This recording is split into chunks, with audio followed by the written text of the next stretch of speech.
වර්තමාන ලෝකයේදී ජාත්‍යන්තර වෙළඳපොළට අවශ්‍ය බඩු භාණ්ඩ රටවල් අතර ප්‍රවාහනය සඳහා අදටත් පාවිච්චි කරන ප්‍රධානම මාධ්‍ය වන්නේ මුහුද. මිනිසුන්ගේ එදිනෙදා පාවිච්චියට අවශ්‍ය කරන භාණ්ඩ, ආහාර, ඉන්ධන, යාන වාහන වගේ ගොඩක් දේවල් මේ වෙලාවේදී පවා දහස් ගණනක් නැව් වලින් ලෝකයේ පුරා අරගෙන යනවා. ලෝකයේ ප්‍රවාහන අවශ්‍යතාව වලින් එය 80%කටත් වඩා ඉක්මවා යන ප්‍රමාණයක්. ඒ හේතුව නිසාම මුහුදු මාර්ගයන්හි මධ්‍යස්ථානයක් වීමේ වාසියක් ලැබිය හැකි දේශපාලනික සහ ආර්ථික වශයෙන් සුදුසු ස්ථානයක පිහිටි රටකට ලෝක වෙළඳාම තුළ විශේෂ ස්ථානයක් හිමි කරගන්න පුළුවන්. ශ්‍රී ලංකාවත් අන්න ඒ වගේ සුවිශේෂී ස්ථානයක පිහිටා තිබෙන රාජ්‍යයක්. බටහිර බලවත් රාජ්‍යයන් වගේම නැගෙනහිර ප්‍රමුඛතම වෙළඳ මධ්‍යස්ථානවලටත් අතරමැදිව පිහිටා ඇති අපේ රට ජාත්‍යන්තර නාවික වෙළඳාම සඳහා මූලික සේවා සපයන ප්‍රධානම මධ්‍යස්ථානයක් බවට පත්වෙන්න ඕන කරන සියලුම සුදුසුකම් අපිට පිහිටලා තිබෙනවා. අපේ රටේ තිබෙන වරායන් අතරින් ජාත්‍යන්තර නාවික සේවා වගේම කාර්යක්ෂමව කන්ටේනර් හසුරවන්න පුළුවන් එකම වරාය වෙන්නේ කොළඹ වරාය. මේ වන විටත් කොළඹ වරාය ලෝකයේ වැදගත්ම වරායන් අතරට එකතු වෙමින් තිබෙන වරායක්. නමුත් ලෝකයේත් එක්ක තරඟකාරීව මේ අභියෝගය දිනන්න ඕනේ නම් අති විශාල නෞකා හසුරවන්න පුළුවන් ඉතා වේගවත් සහ අධිතාක්ෂණය භාවිතා කරන පුළුල් වරාය පද්ධතියක් පිට තිබීම අනිවාර්යෙන් අවශ්‍ය වෙනවා. ඒ සඳහා අපි ළඟ තිබෙන ප්‍රධානම ව්‍යාපෘතියක් තමයි කොළඹ වරායේ බටහිර පර්යන්තය ඉදිකරන ව්‍යාපෘතිය.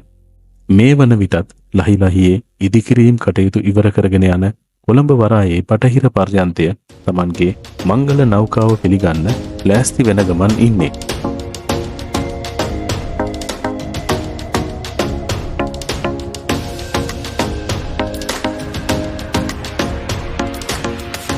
අද දවසේ මයින්ඩ්ෆුල් ලංකා අපගේ වැඩසටහන වෙන්වන්නේ කොළඹ වරායේ බටහිර පර්යන්තය වෙනුවෙන්. ඉතින් ඔබත් එකතු වෙන්න ඔබ දැනගෙන හිටපු දේවල් එක්ක නොදැන හිටපු කරුණු ගොඩක් මේ වීඩියෝ හරහා එකතු කරගන්න. ඒ සඳහා මේ වීඩියෝවේ අවසාන තත්පරය දක්වාම එකතු වෙන්න කියලා ආරාධනා කරනවා.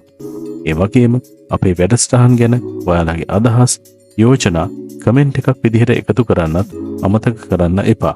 ඒ වගේම අපේ channel එක subscribe කරන්න, අපේ channel එක සහ වීඩියෝ අනෙක් social media platform වල share කරන්න කියලා ඉල්ලීමක් කරන්න කැමතියි.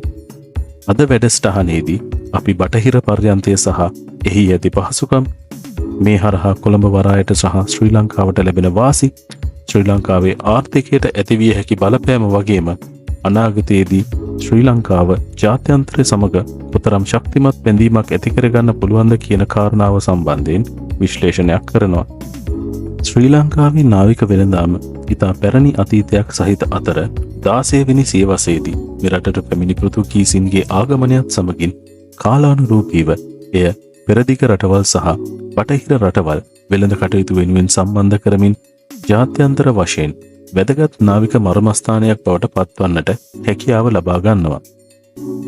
ශ්‍රී ලංකාව පුරා ත්‍රිකුණාමලය, කන්කසන්තුරේ වැනි කොතෙකුත් වරායවල් පිහිටා තිබුණත් ඒවා අතරින් කොළඹ වරායට සුවිශේෂී ස්ථානයක් හිමිවන්නේ ඈත පෙරදිගත් බටහිර රාජ්‍යයනුත් එකට සම්බන්ධ කරන ප්‍රධානම නාවික ගමනාගමන මාර්ගයට සමීපව පිහිටා තිබීම නිසා. ලෝකයේ වරාය ශ්‍රේණිගත කිරීම වලට අනුව කන්ටේනර් හැසිරවීමේ ධාරිතාව සැලකිල්ලටගෙන සිදු කරන වර්ගීකරණයේදී 2023 අවුරුද්ද අවසන් වෙනකොට 25 වන ස්ථානය හිමි කර ගැනීමට කොළඹ වරාය සමත් වී තිබෙනවා. ඊට අමතරව එය දකුණු ආසියාවේ දෙවැනි විශාලතම වරාය. 2023 වසරේ කොළඹ වරායේ කන්ටේනර් හැසිරවීම අඩි 20 ප්‍රමාණයේ කන්ටේනර් වලින් මිලියන 7 සීමාව පසු කර යන්නට හැකියාව ලැබුණා. ඊට අමතරව කන්ටේනර් අරගෙන යන්න පුළුවන් නැව් වලින් දහස් ගණනකට වඩා වැඩි ප්‍රමාණයක් කොළඹ වරාය හරහා වසරකට ගමන් කරනවා. ඉන්දියාව, මැද පෙරදිග, චීනය සහ යුරෝපයට රැගෙන යන භාණ්ඩ වලින් 40%කටත් වඩා වැඩි ප්‍රමාණයක් කොළඹ වරාය හරහා ගමන් කිරීම එහි සුවිශේෂීභාවය ඉතාම හොඳින් පෙන්වන කාරණාවක්. මේ වෙනකොට කොළඹ වරායේ ප්‍රධාන පර්යන්ත 3ක් තිබෙනවා. එයින් පළමුවෙන්න තමයි ශ්‍රී ලංකා වරාය අධිකාරිය හිමිකාරීත්වයේ දරන ජයබහාලුම් පර්යන්තය. මෙයට අපි JCT ටර්මිනල් කියලා තමයි හඳුන්වන්නේ. වාර්ෂිකව අඩි 20 ප්‍රමාණයේ කන්ටේනර් ලක්ෂ 24ක් පමණ හැසිරවීමේ හැකියාව JCT ටර්මිනල් එක සතුයි. කොළඹ වරායේ තිබෙන ඊළඟ පර්යන්තය තමයි SAGT පර්යන්තය. සවුත් ඒෂියා ගේට්වේ ටර්මිනල්ස් නමින් හඳුන්වන මෙම පර්යන්තය ක්‍රියාත්මක වන්නේ රාජ්‍ය සහ පෞද්ගලික හවුල් ව්‍යාපෘතියක් විදිහට. ශ්‍රී ලංකාවේ ප්‍රසිද්ධ සමාගමක් වන ජෝන් කීල් සමාගම බහුතර හිමිකාරීත්වයේ දරන SAGT පර්යන්තය APM ටර්මිනල්ස් එවර්ග්‍රීන් නැව් සමාගම සහ එවැගේම ශ්‍රී ලංකා වරාය අධිකාරී හිමිකාරීත්වයේ යටතේ මෙහෙයුම් කටයුතු කරන්නේ. වාර්ෂිකව අඩි 20 ප්‍රමාණයේ කන්ටේනර් ලක්ෂ 20ක් පමණ හැසිරවීමේ හැකියාව SAGT පර්යන්තය සතුයි. කොළඹ වරායේ ධාරිතාවේ වැඩි කිරීම වෙනුවෙන් ක්‍රියාත්මක වුණු ව්‍යාපෘති යටතේ එකතු වුණු දකුණු පර්යන්තය අපි කවුරුත් හඳුන්වන්නේ CICT ටර්මිනල් කියන නමින්. China merchant port holdings company limited සමාගමේ මූලික හිමිකාරීත්වයේ දරන CICT පර්යන්තය වාර්ෂිකව අඩි 20 ප්‍රමාණයේ කන්ටේනර් ලක්ෂ 34ක් පමණ හැසිරවීමේ හැකියාව සතුයි. ඊට අමතරව කන්ටේනර් 20000කට වඩා ගෙන යා හැකි නෞකා හැසිරවිය හැකි ශ්‍රී ලංකාවේ පවතින මීටර් 18ක ගැඹුරක් සහිත එකම ටර්මිනල් එක වෙන්නේ CICT ටර්මිනල් එක. ප්‍රධාන ටර්මිනල් තුනට අමතරව ශ්‍රී ලංකා වරාය අධිකාරිය හිමිකම් කියන නැගෙනහිර පර්යන්තයත් මේ වන විට කන්ටේනර් මෙහෙයුම් කටයුතු වලට එකතු වී තිබෙන්නේ. එම ව්‍යාපෘතියේ කටයුතු සම්පූර්ණයෙන් අවසන් වී නැතත් කොටස් වශයෙන් එය මෙහෙයුම් කටයුතු වෙනුවෙන් එකතු වී තිබෙනවා. කොළඹ වරායේ බටහිර පර්යන්තයේ ඉදිවන්නේ අපි කලින් කතා කරපු ප්‍රධාන ටර්මිනල් තුනට අමතරව. ලෝකයේ පුරා ක්‍රියාත්මක වන නැව් සමාගම් ඒ වන විට අති විශාල නැව් ඉදි කරමින් ඒවා මෙහෙයුම් කටයුතු වලට එකතු කරමින් Tamanගේ මෙහෙයුම් ඉතා කාර්යක්ෂමව ඒ වගේම අඩු වියදමක් සහිතව කළමනාකරණය කර ගැනීමට බලාපොරොත්තු වෙනවා. එකවරකට කන්ටේනර් 20000ක් 25000ක් වගේ අති විශාල කන්ටේනර් සංඛ්‍යාවක් එකවර රැගෙන යමින් ලෝකයේ තුල සිදුවන භාණ්ඩ ප්‍රවාහනය නවමානයක් කරා රැගෙන යමින් තිබෙනවා. ලෝකයේ අනෙකුත් රටවල් මේ විශාල බහලුම් ප්‍රවාහන නෞකා හසුරවන්න පුළුවන් ආකාරයේ වරායන් සහ ටර්මිනල් මේ වන කොටත් ඉදි කරලා අවසන්. ශ්‍රී ලංකාවත් තරඟකාරී විදිහට මේ නවීන වෙළඳාමට අනුකූලව අනුගත වෙන්න නම් විශාල හා නවීන වරාය පහසුකම් අපටත් අනිවාර්යෙන් තිබිය යුතුමයි. බටහිර පර්යන්තයේ ඉදිකිරීම හරහා බලාපොරොත්තු වන්නේ එයට අවශ්‍ය මූලික අඩිතාලම සකස් කර ගැනීම.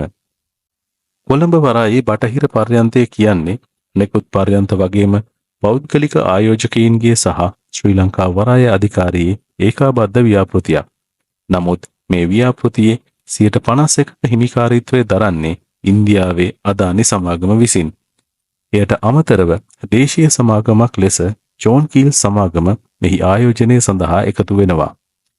හෙක්ටයාර 140කටත් වඩා වැඩි භූමි ප්‍රමාණයක් පුරා විහිදී ඇති බටහිර පර්යන්තයේ ආයෝජනය ඇමරිකානු ඩොලර් මිලියන 550ක පමණ ව්‍යාපෘතියක් ලෙසයි සැලකෙන්නේ.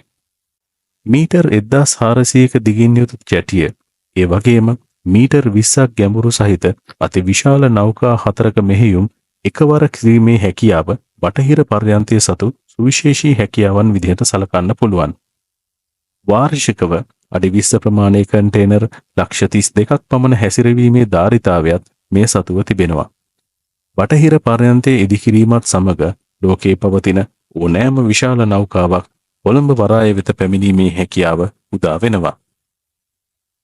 කොළඹ වරායේ බටහිර පර්යන්තය කියන්නේ සාමාන්‍ය ඉදිකිරීමට එහා ගිහින් තාක්ෂණය සම්බන්ධයෙන් ලෝකයේ තිබෙන දියුණුම උපකරණ සහ දියුණුම තාක්ෂණයන් එකතු කරගෙන මෙහෙයුම් ක්‍රියාත්මක කරන්නට බලාපොරොත්තු වෙන පර්යන්තයක්.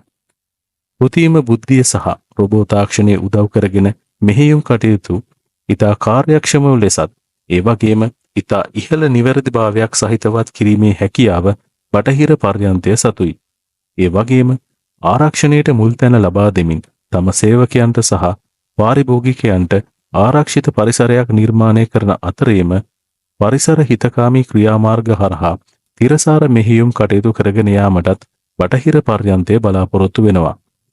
සිංගප්පූරුව වැනි ලොව ඉහළ පිළිගැනීමක් ඇති වරායන් සමග කරට කර තරඟ කර හැකි ආකාරයට ඉලෙක්ට්‍රික් ට්‍රක්ස් පාවිච්චි කරමින් කන්ටේනර් හැසිරවීමට අවශ්‍ය වෙන IVT රථ මේ වනකොටත් ලංකාවට ආනයනය කරලා අවසන්.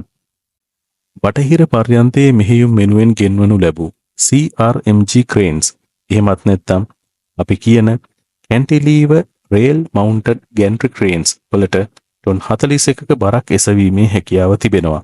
ඒ වගේම එයට මීටර් 36.5ක දුරක් දෙපසට ගමන් කරමින් සහ එක්තැනක ඉඳලා අනිත් පැත්තට කන්ටේනර් 12ක් දක්වා මෙහෙයුම් කටයුතු කරන්න පුළුවන්. පළමු පියවර විදිහට නැවෙන් ඍජුවම කන්ටේනර් හසුරවන්න පුළුවන් ස්වයංක්‍රීය ක්‍රේන් 8ක්, සම්පූර්ණයෙන්ම ස්වයංක්‍රීය CRMG යන්ත්‍ර 18ක් සහ පර්යන්තයේ ඇතුළත කන්ටේනර් ප්‍රවාහනය කරන විදුලි IVT රථ 62ක් මෙහෙයුම් කටයුතු ආරම්භ කරලා පළවෙනි නැව එනකන් නොයිවසිල්ලෙන් බලාගෙන ඉන්නේ. කලාපය තුල ප්‍රමුඛම තිරසාර සේවා සැපයුම් මධ්‍යස්ථානයේ බවට පත්වීමටත් ඒ වගේම කාබන් ඩයොක්සයිඩ් විමෝචනය අවම කරගෙන ගෝලීය සැපයුම් දාමය ශක්තිමත් කිරීමත් මේ ව්‍යාපෘතියේ තවත් බලාපොරොත්තුවක්. කොළඹ වරායේ බටහිර පර්යන්ත ව්‍යාපෘතිය හරහා වාර්ෂිකව ඇමරිකානු ඩොලර් මිලියන 100ත් 150ත් අතර මුදලක් ශ්‍රී ලංකාවේ ආර්ථිකයට දායකත්වය ලබා දෙනු ඇතයි බලාපොරොත්තු වෙනවා. ඒ වගේම එය රටේ සමස්ත දළදේශීය නිෂ්පාදනයට 5% පමණ ව්‍යවසායක ආදායමක් ලබා දෙනු ඇතයි ගණන් බලා තිබෙන්නේ. රටේ රැකියා වෙළඳපොළට වෙළඳ ශාස්ත්‍රයේ ආශ්‍රිතවත් සැපයුම් දාම කළමනාකරණය හරහත්, ගබඩා කරන සේවා සැපයීම හරහත්, ප්‍රවාහන සේවා සැපයීම හරහත් අමතර රැකියා අවස්ථා 2000ක් පමණ උත්පාදනය කර දෙනු ඇතයි අනුමාන කරනවා. ඒ අනුව ගත්තහම කොළඹ වරායේ බටහිර පර්යන්ත ව්‍යාපෘතිය ක්‍රමෝපායික වශයෙන් ශ්‍රී ලංකාව ඊටාම වැදගත් ව්‍යාපෘතියක් විදිහට සලකන්න පුළුවන්. මේ ව්‍යාපෘතියේ අවසානයත් එක්ක සමස්ත කන්ටේනර් හැසිරවීමේ ධාරිතාවය මිලියන 10 සීමාව පසු කරලා යන්නට කොළඹ වරායට හැකියාව ලැබෙනවා. එය ලෝකයේ හමුවේ අප සතු නාවික වෙළඳ විභවය පෙන්වන්නට තිබෙන වැදගත්ම කාරණාවක්. බටහිර පර්යන්තයේ ආගමනයත් එක්කම කොළඹ වරාය තුල සීතල යුද්ධයක් ආරම්භ වෙන්න නියමිතයි. ඒ ඉන්දිය සහ චීන සීතල ආර්ථික යුද්ධයේ ප්‍රතිඵලයක් විදිහට. ඒ මක්නිසාදයක් කොළඹ වරායේ ප්‍රධානම පර්යන්ත දෙකේ බහුතර හිමිකාරීත්වය දරන්නේ ඉන්දියාවේ සහ චීනයේ සමාගම් දෙකක් නිසා. ඒ කොහොම වුණත් අපි බලමු බටහිර වරාය පර්යන්තය කොළඹ වරායේ මෙහෙයුම් කටයුතු වෙනුවෙන් මොන වගේ දායකත්වයක් දක්වයිද කියලා. ඒ හරහා රටට කොපමණ ඩොලර් ප්‍රමාණයක් උත්පාදනය කරලා දෙන්නට සමත් වෙයිද කියලා. අපි මෙවැනි හරවත් වැඩසටහනකින් යලිත් හමු වෙමු. මේ Mindful ලංකා YouTube නාලිකාව. ස්තුතියි.